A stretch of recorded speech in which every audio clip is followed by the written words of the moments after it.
KKR ने दे दिया फिर से आरसीबी तो एक गहरा चोट। एक चोट से आरसीबी उभर नहीं रही, तब तक यहाँ पे एक दूसरा चोट उसके लिए हाजिर है।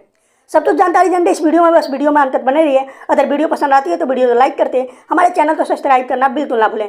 कहीं ये वीडियो आप फेसबुक पर देख रहे हैं तो वहाँ भी हमें फॉलो करना बिल्कुल ना भूलें, क्योंकि ऐसे ही latest and real news and highlight आपको सबसे पहले यहाँ पे प्रोवाइड करता हूँ। जैसा कि आप सभी तो पता है, आज दोपहर का मैच केकेआर और आरसीबी के बीच में खेला जा रहा था, जहाँ पे आरसीबी ने टॉस जीतकर पहले गेंदबाजी करने का फैसला करती है। इसके बाद यहाँ पे केकेआर की तरफ से ओपनिंग करने आते हैं फिलिप साल्ट और सुनील नारायण। अगर यहाँ पर फिलिप साल्ट की बात करें तो ये 14 बॉल में 48 रन की एक कमाल की पारी खेलते हैं, जिसमें 7 चौके और 3 छक्के शामिल थे। और इनकी स्ट्राइक रेट की बात करें तो ये 342 के स्ट्राइक रेट से यहाँ पे बल्लेबाजी कर रहे थे, और इनका विकेट यहाँ पे मोहम्मद सिराज लेते चले जाते हैं। इसके बाद यहाँ पे सुनील नारायण की बात करें तो ये 15 बॉल खेलते हैं, जिसमें केवल 10 रन यहाँ पे बना पाते हैं, और इनके बल्ले से 2 चौके यहाँ पे देखने को मिलता है। और ये 66 के स्ट्राइक रेट से यहाँ पे बल्लेबाजी कर रहे थे, और इनका विकेट यहाँ पे यश दयाल लेते चले जाते हैं। और इसके बाद यहाँ पे आते हैं अंतरिक्ष रघुवंशी, जो कि 4 बॉल में केवल 3 रन बनाते हैं, और 75 के स्ट्राइक रेट से यहाँ पे ये बल्लेबाजी कर रहे थे, और इनका विकेट यहाँ पे यश दयाल लेते चले जाते हैं। उसके बाद यहाँ पे आते हैं वेंकटेश अय्यर, जिन्होंने 8 बॉल में केवल 16 रन बनाए। इनके बल्ले से 3 चौका यहाँ पे देखने को मिला, और ये 200 के स्ट्राइक रेट से यहाँ पे बल्लेबाजी कर रहे थे, और इनका विकेट यहाँ पे कैमरन ग्रीन लेते चले जाते हैं। जिसके बाद यहाँ पे आते हैं श्रेयस अय्यर, जिन्होंने 36 बॉल में 50 रन की एक कमाल की पारी खेली, अपनी टीम को संभाला और एक मुकाम तक पहुँचाया, और इनके बल्ले से 7 चौके और 1 छक्के यहाँ पे देखने को मिलता है। अगर इनके स्ट्राइक रेट की बात करें तो ये 129 के स्ट्राइक रेट से यहाँ पे बल्लेबाजी कर रहे थे, और इनका विकेट भी कैमरन ग्रीन लेते चले जाते हैं। जिसके बाद यहाँ पे आते हैं रिंकू सिंह, जिन्होंने 16 बॉल में 24 रन की एक पारी खेली, जिसमें 2 चौके और 1 छक्का शामिल था, और ये 150 के स्ट्राइक रेट से यहाँ पे बल्लेबाजी कर रहे थे। और इनके विकेट की बात करें तो इनका विकेट लाती फर्ग्यूसन लेते चले जाते हैं। जिसके बाद यहाँ पे आते हैं आंद्रे रसल, जिन्होंने 20 बॉल में 27 रन की एक पारी खेली, जो 3 के बल्ले से 4 चौके यहाँ पे देखने को मिलते हैं। अगर इनकी स्ट्राइक रेट की बात करें तो 135 के स्ट्राइक रेट से आंद्रे रसल यहाँ पे बल्लेबाजी कर रहे थे, और ये इस पारी में नॉट आउट रहते हैं, नाबाद रहते हैं।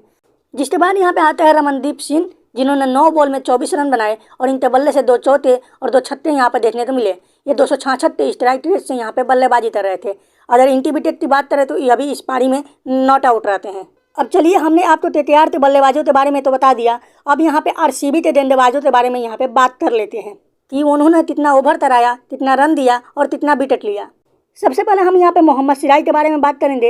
ये 4 ओवर कराते हैं, जिसमें 40 रन देते, 1 विकेट लेते चले जाते हैं। इसके बाद यहाँ पर यश दयाल के बारे में बात करें तो ये 4 ओवर कराते हैं, जिसमें 56 रन देते, 2 विकेट लेते, ये भी चले जाते हैं। इसके बाद यहाँ पे आते हैं लाती फर्ग्यूसन, जिन्होंने 4 ओवर कराए, 47 रन दिए, जिसमें 1 विकेट लेते, ये चले जाते हैं। इसके बाद अगर हम यहाँ पर करण शर्मा की बात करें तो ये 4 ओवर कराते हैं, जिसमें 33 रन देते, और इनको 1 भी विकेट यहाँ पे नहीं मिलता है। इसके बाद अगर यहाँ पर कैमरन ग्रीन की बात करें तो ये भी 4 ओवर कराते हैं, 35 रन देते हैं, जिसमें 2 विकेट ये लेते चले जाते हैं।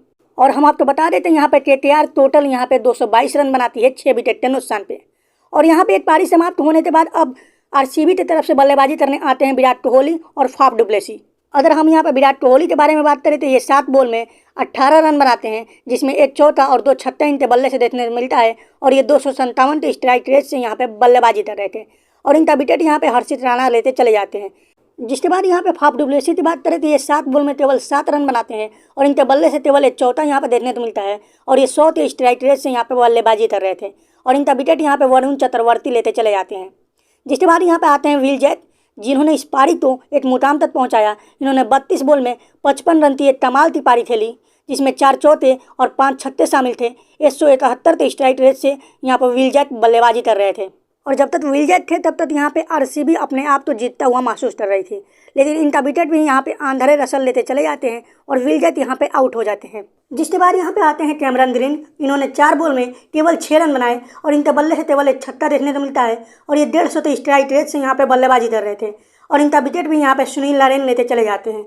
जिसके बाद आते हैं यहाँ पर सुयश, जिन्होंने 18 बॉल में केवल 24 रन बनाए, और इनके बल्ले से 3 चौके यहाँ पे देखने को मिलते हैं, और ये 133 के स्ट्राइक रेट से यहाँ पे बल्लेबाजी कर रहे थे, और इनका विकेट यहाँ पे हर्षित राणा लेते चले जाते हैं। जिसके बाद यहाँ पे आता है महिपाल लोमरोर, जिन्होंने 3 बॉल में केवल 4 रन बनाए, और इनके बल्ले से केवल 1 चौका देखने को मिलता है, और ये 133 के स्ट्राइक रेट से यहाँ पे बल्लेबाजी कर रहे थे, और इनका विकेट यहाँ पे सुनील नारायण लेते चले जाते हैं। जिसके बाद यहाँ पे आते हैं दिनेश कार्तिक, जिन्होंने 18 बॉल में केवल 25 रन बनाए, और इनके बल्ले से 3 चौके और 1 छक्का देखने को मिलता है, और 138 के स्ट्राइक रेट से दिनेश कार्तिक यहाँ पे बल्लेबाजी कर रहे थे। अगर इनकी विकेट की बात करें तो इनका विकेट भी यहाँ पे आंद्रे रसल लेते चले जाते हैं। जिसके बाद यहाँ पे आते हैं कर्ण शर्मा, जिन्होंने 7 बॉल में यहाँ पर 20 रन बना डाले और जिनके बल्ले से यहाँ पर 3 छक्के देखने को मिलते हैं और ये 285 के स्ट्राइक रेट से यहाँ पे बल्लेबाजी कर रहे थे। और हम आपको बता दें, जब तक कर्ण शर्मा इस मैच में बने थे तब तक आरसीबी अपने आप को जीती हुई महसूस कर रही थी, लेकिन ये जैसे ही आउट होते हैं ये नज़रिया बदल जाता है और इनका विकेट यहाँ पर मिचेल स्टार्क लेते चले जाते हैं। जिसके बाद यहाँ पे आते हैं मोहम्मद सिराज और इनको स्ट्राइक नहीं मिलती है। लातिफ फर्ग्यूसन की बात करें तो ये 1 बॉल में 1 रन बनाते हैं और ये अभी यहाँ पे रन आउट होते पवेलियन चले जाते हैं। चलिए, मैंने यहाँ पे आरसीबी की बल्लेबाजों की जानकारी आपको दे दी। अब चलिए यहाँ पे केकेआर के गेंदबाजों की जानकारी आपको दे देते हैं तो उन्होंने कितना ओवर कराया, कितना रन दिया और कितना विकेट यहाँ पर लिया है, सब कुछ जानकारी आपको देते हैं। सबसे पहले हम यहाँ पे हर्षित राणा के बारे में बात करने वाले हैं, जिन्होंने 4 ओवर कराए, 33 रन दिए, जिसमें 2 विकेट ये लेते चले जाते हैं। इसके बाद यहाँ पे आते हैं मिचेल स्टार्क, जिन्होंने 3 ओवर कराए, 55 रन दिए और ये 1 विकेट यहाँ पे लेते चले जाते हैं। जिसके बाद यहाँ पे आते हैं वरुण चक्रवर्ती, जिन्होंने 4 ओवर कराए, 36 रन दिए, जिसमें 1 विकेट ये भी लेते चले जाते हैं। सुनील नरेन की बात करें तो ये 4 ओवर कराते हैं, 34 रन देते हैं और यहाँ पे 2 विकेट लेते चले जाते हैं। सुयश शर्मा की बात करें तो ये 2 ओवर कराते हैं, 33 रन देते हैं और इनको कोई भी विकेट यहाँ पे नहीं मिलता है। आंद्रे रसल की बात करें तो ये 3 ओवर कराते हैं, 25 रन देते हैं, जिसमें 3 विकेट आंद्रे रसल यहाँ पर लेते चले जाते हैं। अब चलिए हम आपको दोनों टीमों के टोटल स्कोर के बारे में बता देते हैं।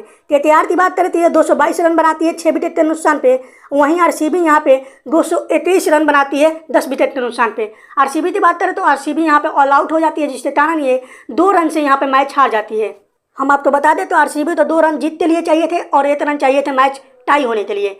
यहाँ पे आरसीबी ये मैच हार जाती है और केकेआर ये मैच फिर से यहाँ पे जीत जाती है। और हम आपको बता दें कि आरसीबी की वापसी का अब कोई चांस यहाँ पे नहीं बन रहा है। बाकी आपको ये जानकारी कैसी लगी कमेंट करते जरूर बताइएगा।